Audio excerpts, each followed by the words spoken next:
Hey everybody, it's Carter. Welcome to this episode of Making It Up, the show where I get a chance to sit down and talk with other writers. It's great fun, and I'm having a continued blast doing it, and today was a new experience for me. Today I talked to Ananda Lima. So Ananda Lima is primarily a poet, and I hadn't had a poet on the show before, and it's interesting to me because, poetry is a little bit foreign to me. It's not like I can't wrap my head around it. I don't seek it out necessarily, but I think I can appreciate it when I'm reading it on those rare occasions. But it's also kind of like, to me, like lyrics, song lyrics in a way. And I remember I had a conversation with Tim Booth, the lead singer of James, and he was saying how a line will just kind of occur to him, whether it makes sense to him or not, but just that structure and the lyricism of that line is something that he would want to expand on and make into a song. And in my conversation with Ananda today, she she basically said the same thing. It's like, when she's going for a walk, whereas a lot of writers will think about, I'm thinking about my story and this is what should happen in the plot.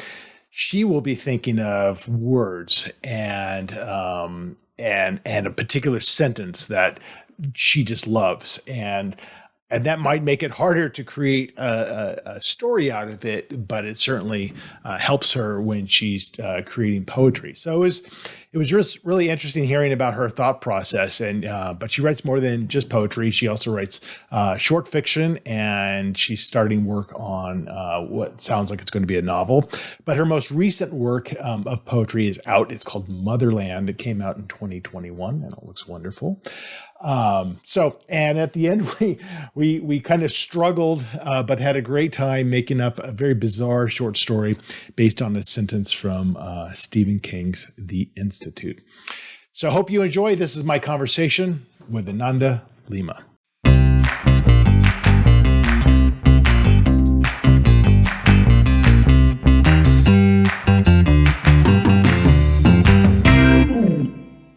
How are you? Good. How are you? Good. So first things first, make sure I'm saying your name right. Ananda or Ananda? The first one, Ananda. That was perfect. Ananda. Okay, good. I would hate to do an intro for you and have your name wrong. That was perfect. What a beautiful background. I'm in my mother-in-law's studio. She's an artist, so this is really cool. That's where the internet is good. So. Yeah, exactly. It's very, it's very scenic. It's very like artist at work kind of a vibe that you're giving off. Right. You should see the chair for the computer. It's like. Oh my goodness. And that wasn't done on purpose. That was just the incident of all the paint falling onto that chair. It's so cool. I'm so sorry for all the mess ups. Oh my goodness. Don't worry. Don't worry about it. Don't worry about it. We're here. We're talking. Where are you physically? Like, what state are you in? I'm in Santa Barbara. I usually live in Chicago, but we're just visiting them for a little bit, which is really great. Santa Barbara is pretty nice. Yeah, it's so lovely. Did you grow up in Chicago? No, we moved there like two and a bit years ago. And I had been there for like half an hour before I moved there. Oh, wow. Where did you move from? From New York. Wow. York, so yeah, it was great. I was very pleasantly surprised. I love Chicago, and I didn't know that much about it before, but I really like it. What was the reason for the move? My husband's work. He had he had to change jobs, so there was one in New York and one in Chicago, and the Chicago one was better. It's like, do you want to move to Chicago? I was like, sure, sounds good. Wow. That's a good marriage right there, that you're that flexible. I guess if you're writing, I can write from there too. I can write, and it's like, I love New York. I love it. But I had been living there for about 13 years. Mm-hmm. And I thought, it'd be fun to go somewhere else, Wow. Yeah. I mean, but that's a big move. I know a lot of people who are in New York, certainly for a decade or more, are pretty entrenched, and they can't, because it's such can't get out. It's such a distinct personality in that city, and a lot of people don't want to ever leave. So it's good that you didn't mind. Yeah, it was fun. And it's easy to go back because it's like they have this early morning flights at like $20 or Oh, wow. something. So yeah, so it's good. I can visit people sometimes. Do you have Where are family you? back? I'm in Colorado. I'm just outside of Boulder. Oh, that's cool. My brother lives just outside of Boulder, so Oh, that's okay. really cool. Okay. Yeah, Do you know what city he lives in? it's Broomfield. Oh, yeah. Yeah. That's There just you down the go. road. Oh, that's Do you fun. ever get out here or? Yeah. And now in Chicago, I can drive. Like I take 2 days and Oh, stop on yeah. the halfway. So yeah, I love visiting. It's really cool. Oh, that's good. That's good. Really So cool. when you were growing up, what were your parents doing when you were growing up? What kind of work were they in? My mom, both of them, when I was sort of like aware of what was going on, they were working in a bank, Okay. the Bank of the Brazil, which was a public bank at the time. So you kind of do a test and you sort of stay for life, Oh, wow. you know. Yeah. So they both, like, my mom was probably like secretary type work at the time, and my dad had worked a lot in different things. Like he worked at some point for as a travels like traveling salesman for Kodak, which is really cool. Um, but when I was aware of what job they had, they were both in the bank. And this was where? In Brasilia, In which Brazil. is the capital. Brasilia. Yeah, Yeah. yeah. Yep. I've heard a lot of things about Brasilia. So when did you move to the States? I moved to the States in the early 2000s. So I first left Brazil. I went to Australia. Hmm. Yeah, I went there. So I like moving, as you can see. So I went there as an high school exchange just for a year, and I really liked it. So I sort of made it happen to come back, and I worked there for a bit, and I went to university in Australia. And then I lived for about 7 years there. And then after that, I came to UCLA for grad school, and that's how I sort of came to the US. Got it. So you're growing up in Brazil. Obviously, I assume Portuguese is your first language, and then but Yeah. you're learning English, I assume, through grade school and everything. So I mean, obviously, your English is very strong. And yeah. I actually, we all in Brazil, everybody kind of learns English from grade school, like middle Yeah. school on. Um, but I don't know how it is now, but it was really bad. Nobody spoke any Yeah. English after that, you know. So I did not speak that much at all before I went to Australia, and that was kind of the reason that I went. Like, oh, okay, let's learn English. I went through this high school exchange, and then I learned, because I think when you go kind of young and there was no Brazilian people at all, so that was like a very intensive exposure. So then I learned that year. Oh, that's good. Yeah, I'm fascinated by people who can speak multiple languages, and I have such respect for it. But it's as a writer, I think it's so interesting because the idea, like I feel so comfortable in my command of English that to express myself in another language that I haven't mastered is humbling. But it sounds like you got an early enough start where do you now at this point in your life, do you consider one language to be stronger than the other? Yeah, so I think Portuguese is sort of certainly like have this native status. Like I can tell, uh, you know, I was in linguistics before. So when I say Mhm. grammar, I say like what people say, not what the rule book says. Right, But right. so in Portuguese, I'm sort of confident that when I'm saying things, that's the way people say it. In English, um, I have a very good command to do what I need to do. But like, for example, prepositions like on, in, at, I Yeah. know the rules, but like I have to check sometimes. I'm like, I ask my husband, is this in, on, at? I don't know. So there's little wrinkles. But I do feel like that in writing, I often feel more comfortable in English. Hmm. Um, Both because I'm so immersed in it. So sort of my thoughts, a lot of things that I'm thinking about currently the words are in English. Right. And the other thing is that Brazil, I think it's similar to France in that they have like the academy, you know, it's very, the written language is very pompous compared to the spoken language. Mm, English has a couple of little things, but the distance in Portuguese is much greater. yeah. So when you write, you kind of have the way people write and the way people speak. So if you write the way people speak, you call a lot of attention to the language, because that's not usually the way people write. But if you write the way people write, it's very different from the way people speak. So it feels very artificial to me. So Huh. that navigation is very, very hard for me. And English is a little bit, I can write and not have that aspect so visible all the time. You know? Yeah, that's interesting because as a poet, you know, expression, it's all expression.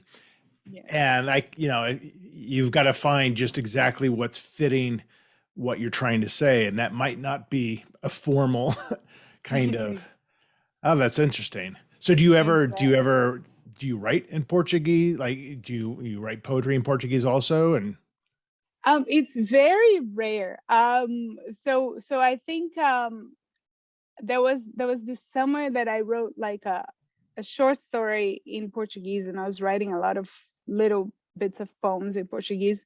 And then I tried to figure out why, and I realized it's because I had spent a month in Portugal, then a month in Brazil. I was like, oh, that's why I did that. But I do think when there's memory involved, often little bits will come in Portuguese, or sometimes when I get fixated in a certain sound, so they're very short yeah, poems. right. So there's always a presence of Portuguese, but it's shorter in sort of page space. Right. And I think that's kind of a little similar to the way I talk to my son now. When he was little, that he didn't have that much English influence, we spoke just in Portuguese. But now that he like talks to his friends and his whole world is in English, we like speak English with a little bit of Portuguese and then English. Right. So he's getting a flavor. Yes, exactly. So you went on exchange in high school to Australia, and then at that time in high school, were you seeing in yourself like a need to write poetry, to write fiction? Was that something that was interesting to you back then? So I went there as like a teenager. I think when I was a kid, I wrote like kid poems, you Right. know, They rhymed the and little everything. rhymes. Yeah. And then I was sort of getting out of the kid poems, and I wrote diaries always during that time and letters, but I did not think of myself as a writer. And then after that, I would be on and off with the diaries, and I think at some point, college, I started writing fiction, but very secretly. I never showed anybody. Right. Yep. For like decades, you know. Right. So that's kind of how it went. And then I thought of myself as a fiction writer, even as I first told people I was writing something. But I would go on walks, and these lines would come, like I would get a line or one single line, and then I would try to write a story that fit that line. And the story was super crappy, and I just liked the line. Yeah.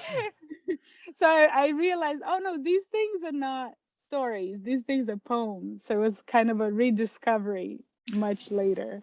That's so you're the first poet that's been on the show. So I'm interested in picking your brain, because I don't know much about. I'm very ignorant about poetry. That's I went through that same phase in high school where I had a book of poems that I wrote that they all rhymed. I remember even trying to I submitted it and stuff like that. And that's so cool. I think one of my poems was published in some little magazine somewhere, like when I was like 15, and that was funny. I think about it. That's probably my first publishing experience. But That's I'm awesome. very ignorant about poetry. So, but that's interesting what you say. A lot of writers I talk to, fiction writers, they walk around the block and they think in plot. They don't Hmm. think of that beautifully phrased, perfectly balanced amount of syllable sentence that you're talking about. You're like, that's just a beautiful sentence. So when you think about those phrases and you think about constructing a poem around that thing you thought of, is it an emotion you're feeling? Is it a story maybe, but you're just expressing it differently? How do you think about it? First of all, I love what you just said about your friends, because I'm like, yes, that makes total sense now, because it was like the line and the sound. Yeah. Yeah. So I think it works very there's many different types of entry points that sort of seeds for a poem. Sometimes it's the literal line the way it is, like I may add it later, but that's the line. Sometimes it's like a weird little fact that just stays in my mind. I think like you feel like a tickle, like this is interesting somehow, Hmm. right? So it may be the line, which is very nice because then you have something to start and you just sort of go from there. Um, Sometimes is a phrase, sometimes is a fact that is floating around. So one of them that stayed with me for years and it's still there. It's like um, by like the vision, that our vision is like front facing and not like this, like Yes. goats, Yeah. Right. and Right. for me, I was like, look, thinking a lot about humans, and I was kind of down. And these are the eyes typically of predators, and these are the eyes of prey. I was like, oh, this is so depressing, Uh, so that kind of floated around. I wrote many poems that don't have this fact, but that was sort of generated with me wanting to Oh, write that about was the this fact. inspiration for it. Yeah. Exactly. And then it was fun because then I started writing about binocular vision a lot, because my son and I have issues with like we have amblyopia, which is a condition of focusing both eyes. So Yeah. I was like, oh, that's so interesting because they're separate, but they're both floating around generating stuff. Um, One recent example that I have not written no, I have written a little bit about, but I just saw online on Twitter somebody posted um night dreams that people have. I don't know if it's real at all, but they had a map showing that what's the most frequent dreams in different countries, and Yeah. it was the world was divided into teeth. Let me see. I have it Huh. actually. It Oh, was I'm like, glad I don't dream about teeth. I know, right? I think this is it. See, found it so cute that teeth falling out or snake. Those were the most common. Huh. I don't know if that's true at all. I just saw it on the internet, but it was very neat because Brazil and a lot of sort of the global south was snake. I guess places I have to check out Australia, places where snakes are. Yeah. I don't know. Lots of I have snakes to in see, Australia. right? um, so snake and lots of teeth falling out here. So I started that. I thought it was very cute and interesting. So that fact stays there and it starts sort of bubbling it out and generating stuff. So I have facts that tickle me. I have lines. Sometimes it's an image, like you're walking around and you see something. It's almost like a photograph. You're like, oh, that's a cool thing. So those are usually the things that are seeds for poems. Yeah. um Interesting. yeah, but I don't know what's gonna happen with that Right. before I start writing. Yeah. Yeah, Yeah. You're like me. You don't outline. exactly. I just wing it. Exactly. Oh, Uh, that's cool. I mean, that's very interesting because there's, I've talked to lyricists with bands before, and a similar kind of thing where a line will just come to them, and you end up reading the lyrics of a song, and to you, it maybe doesn't make a lot of sense, but to the writer, it's like, oh, this is about my father. And I never would have picked up, but it's the same kind of a thing. It's very personal, right? You're not necessarily, my impression is you're not necessarily so focused on the reader totally understanding the place you're coming from, as opposed to just having it wash over them. I don't know if that's an accurate I love statement. it. That to me makes so much sense. I think that's totally right. Because that's how I feel about reading lyrics of songs. I'm like, I don't know what that means, but it's beautiful. Right. Something's happening. Yeah. What did you study at college? I studied linguistics and psychology, and I was Okay. doing both. Yeah, I didn't know what I was going to pursue, but I liked both very much. And then I think about my third year, I decided, no, I'm going to do linguistics. And I was very serious about it. And then I came here for graduate school for it. And I thought for a long time that that's what I was going to do. I was going to be a linguist. And I really didn't see any other alternative for a long time. That's a very specific field of study. So you Very got specific. like a master's in linguistics at, yeah. Yeah. So Wow. I was in the PhD program, and I was very too focused, I think, for too long, Yeah. on it. And I love the subject itself, but over time in the PhD program, I noticed that my classmates, um, who I love, they linguistics was their whole life, like they didn't that was like it took their whole soul. And I was like, no, Mhm. no, no. That is not my whole life. I would love to do a little bit of this, but I don't want that to be my whole life.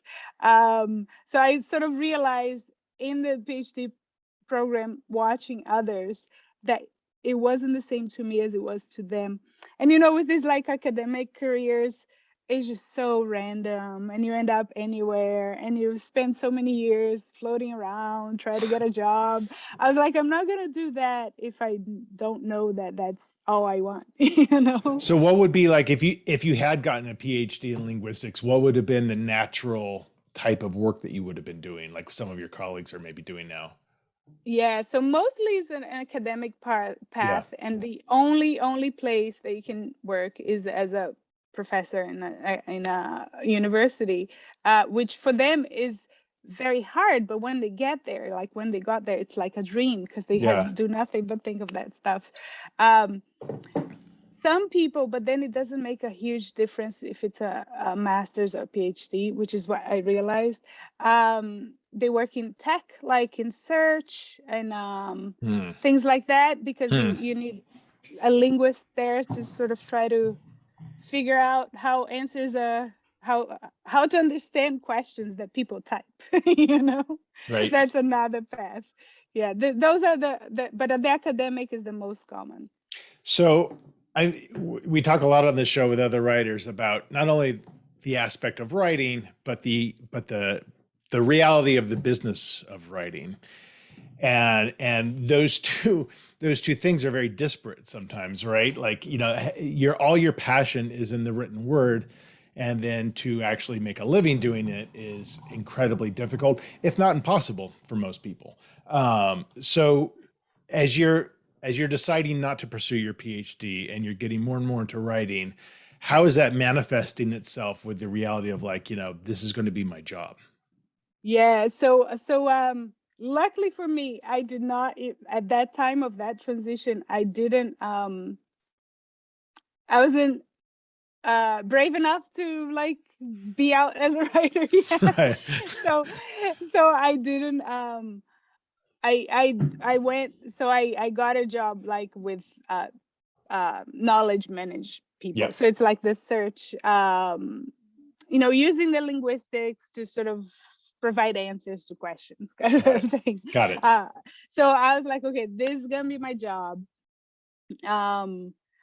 And I loved the sort of technical part of it, but most of it was not technical. But I thought, this is my day job. I'll do other things. I was out of as a photographer, so I did my photography, and basically I didn't think to to live off writing, I was thinking either the photography takes off enough or I'll stay in this job, you know? Yeah. And then as the years went by, we had a kid, and then I started adjuncting because I couldn't keep it was just too much time. Yeah. And I didn't start adjuncting. I went back to adjuncting because I Got it. did some before. And that was fine for a while, but the pay can be so low, especially if you have a kid. It's like, you know, Right. the childcare. So then we ended up doing the math and saying, look, I can keep adjuncting, or I can take care of the kid and not doing the childcare. That's very expensive. Which I prefer. Yeah, which I preferred anyways. I think people have very different personalities. But I was like, I don't want to be adjuncting, and I don't want to be in this job. I want to write and take care of the kid. Right. You know, when the cost of daycare exceeds what you're making, it doesn't make any sense. Exactly, because the cost is the same, and I didn't have ambitions for a corporate career or whatever. Because I think people sometimes they pay the childcare because they have a vision for whatever they want to get to. There's a fear that you're going to get left behind, and then if you're out of the workforce for 5 years, then all of a sudden, who wants to hire me? That's a very real thing.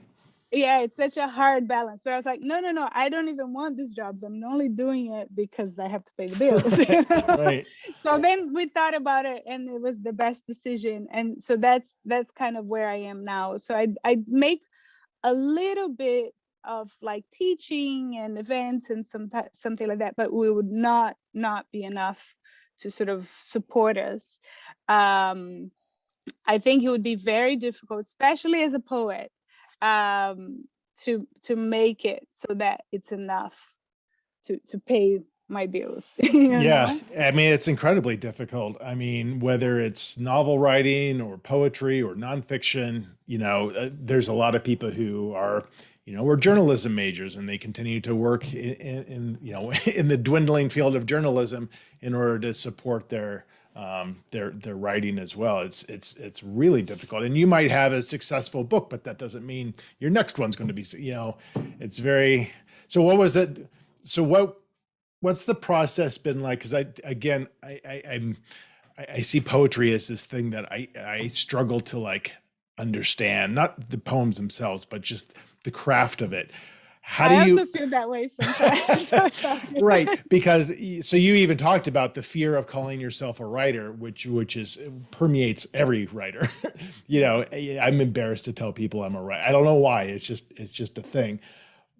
And just learning how to write a novel and saying at the end of it, like, is this a novel? I don't know. How do you know when you have a book of poems? Like, how do you know when it's done? Yeah, I love that question. So for me, I always think, because I also write fiction, and I like admire so much people who can write novels. So I write fiction, but right now I write mostly short stories, and then I write poems. So these a little bit easier to manage in the ongoing process, both because you're communicating with the world as you're writing, right? You have your poems out before the book is out. So you're not like writing the whole thing and then sending the final product, right? So the part's out there. And while you're writing, you're sort of like playing with the order and what's set for a long time. And I think it was a very, you're playing with the order, and as you're writing the poems, the tone is shifting, and you start to realize sort of areas, of similarities between the poems. Right. And I think, there's some, you start seeing shapes of moods that you could put together. So there's a lot of playing around with order and who goes with which poem goes with which poem for a while. And you think, and then for a while I thought, is this ready? Is it not ready? Is it ready? Is it not ready? But then once I got one that I actually felt ready, I knew a little better, You just sensed that it was done. Yes.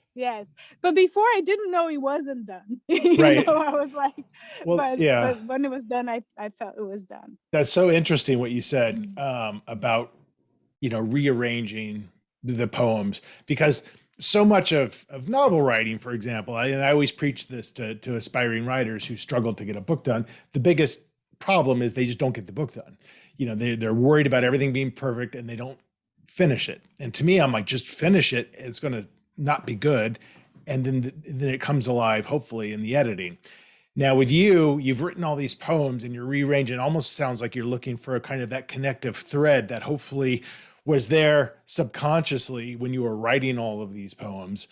But are you actually going back and changing the poems based on now you're seeing a connective thread and that makes you rewrite some of them, or do they stay intact? I love that question. But first of all, before I forget, thank you. I will write your advice, note your advice, and write my novel. Just get it done. Get it doesn't have to be good. I have to do that. But yeah, so I do change the poems a lot, like little things, but I think it's a little bit less based on the connective tissue. But I think that's very true that you're finding sort of how it works as a book as opposed to individual poems.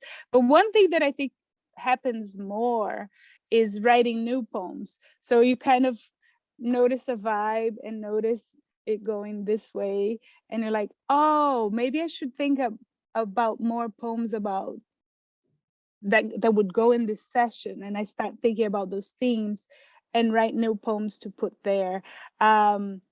Sometimes, like, I will write a couple of poems and I realize, oh, this is all in a theme, or it's exploring one type of form.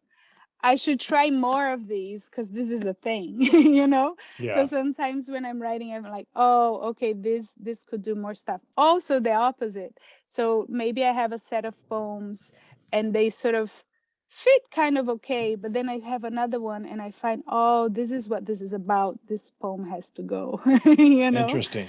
Yeah. So, and what's the process like? I assume that you're sitting out queries with samples and things like that. Like, how does somebody need an agent to get published as a poet? Is that necessary, or what? How difficult has it been, just that whole publication process?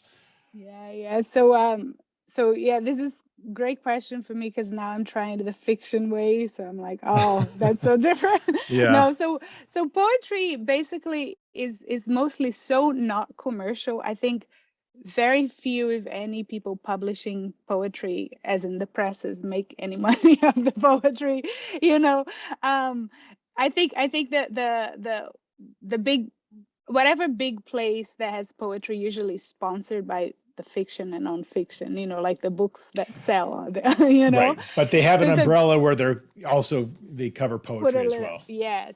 But mostly, most poetry collections are sort of small press, like labor of love situations. So the prizes and payments are usually very tiny. So there's usually no agents. People who have agents who are poets, either they write another thing, like they write fiction, or they are speakers, like they attract the Right. masses, you know. Right.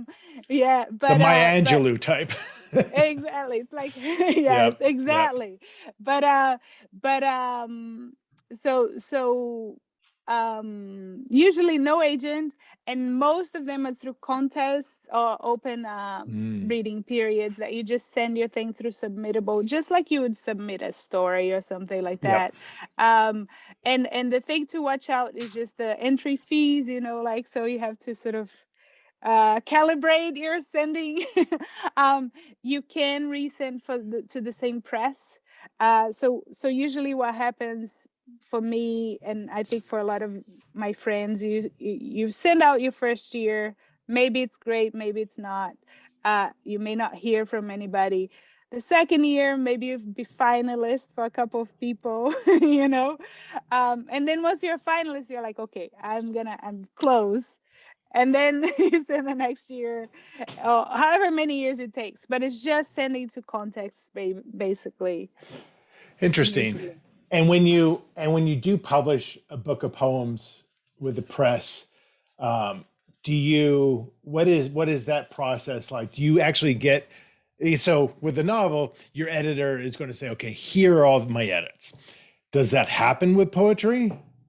I love that question. Yes, in my experience. So I think there'll be differences because of how big the presses are. Yeah.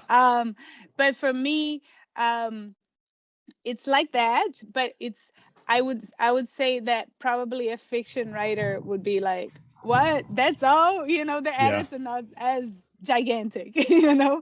Right. Um, so there will be a short round of editing the poems themselves and be like, oh, did you mean this? And like, what do you think of this word?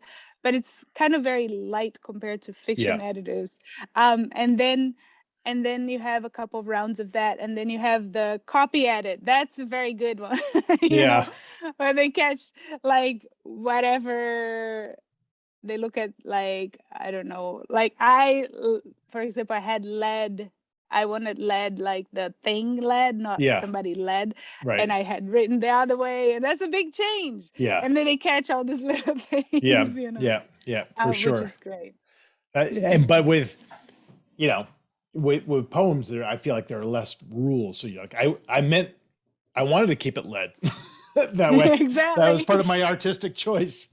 Exactly. And I actually had it as led the thing, but I wanted somebody led somebody to be Yeah. very present. Right. So I actually wanted it there, but I wanted to be written as one and not the other. Yeah.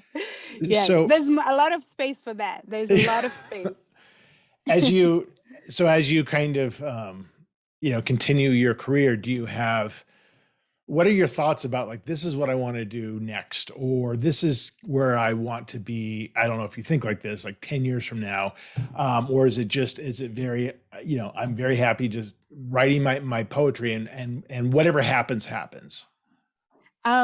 Yeah, I love this question. I have to think. I think about that a lot, but I don't know the answer. Right. Me too. Yeah.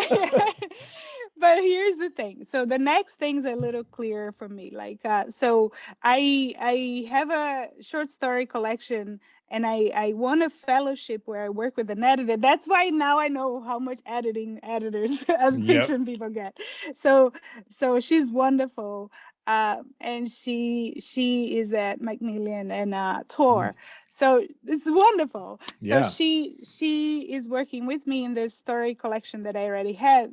And I'm very glad of the timing, because I think this is a time I would not be writing had I not, I would not be working on this, because I'm so busy with the book. So Right. it's really great.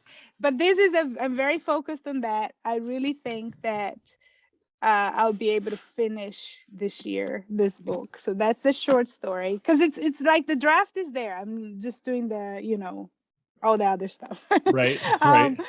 Yeah. So that is the first thing. And then I think my second book of poetry, I'm in very early stage, but I am in the stage where I already know it's a book and I know kind of what it's about. It takes a while of writing random poems and going, I'm not writing a book yet, I'm just writing poems. But now I have the nice solid early bit of this book. So I know these two things are going to happen. First the short story, and then the poetry collection. Now I don't know what's going to happen after that. I'm in a stage of soul searching of how much time with this book, when it's ready, do I spend trying each route, because I'm not sure how commercial it is. So we'll see. Yeah. I mean, and that's a hard thing to be thinking about, right? I feel like I'm the same way. I might be writing something, and I've written enough where I know kind of what's expected, I guess, of me.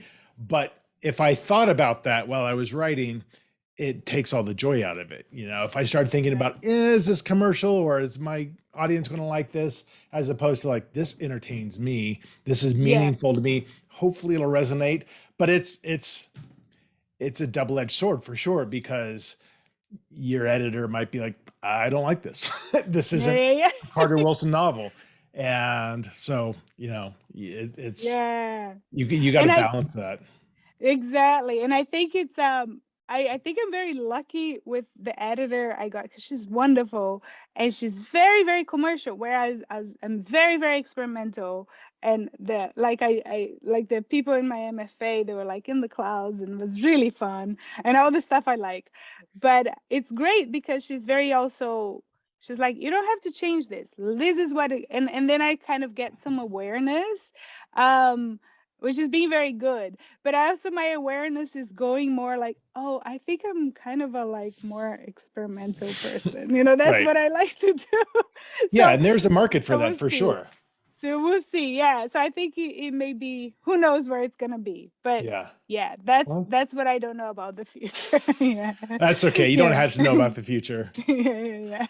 Well, listen, Ananda, we're going to wrap up, but we're going to do a little storytelling first. So we can do this however you want to do this. We can do poems, we can do whatever we want, but you're going to pick a sentence out of a book, and then we're just going to alternate back and forth and just see where it goes. So I'm going to give you 3 books to choose from. They're all these are all just kind of random that I pulled from my bookshelf. So Stephen King's The Institute. Joan Didion, The Year of Magical Thinking. Awesome. And 9 Stories by Salinger. Let's do the Stephen King one. Okay. See what happens. It's a good book. So give me a page between 1 and 600. 439. Okay. And you can give me a sentence between 1 and 7. 5. Okay. So I'm going to read this. So there's 2 people in this scene, and I'm going to read the sentence, and then you just give me a sentence, a thought, whatever you want to do, and then I'll do a couple sentences, and this will last like 2 minutes, and then I'll call it. And if you want me to go first, I'm happy to go first too. But I'm going to read this sentence. So Tim and Wendy are in this scene. As Tim and Wendy hurried up the short aisle between the 4 empty cells, they heard a man's voice. I don't know. You go first. Okay. I'll go first. As Tim and Wendy hurried up the short aisle between the 4 empty cells, they heard a man's voice. "You're not supposed to be in here," the man said. They still couldn't see him, but his voice had a deep gravel. "This isn't visiting hours." Wendy grabbed her purse. And what's his name? Tim. Wendy grabbed her purse, and Tim gently moved her hand away. Tim leaned over and whispered in Wendy's ear. "How many bullets are in your gun?" he asked her. She turned and said, 3.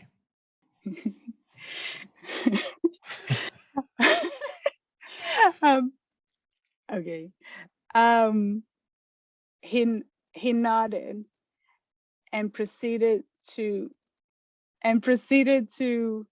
no, he nodded and said to the man, "Oh, I didn't realize that the store was closed."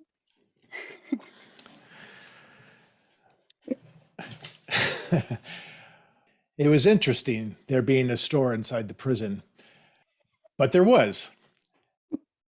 And Tim and Wendy looked at the man, his face wrinkled with time, his eyes seemingly lifeless.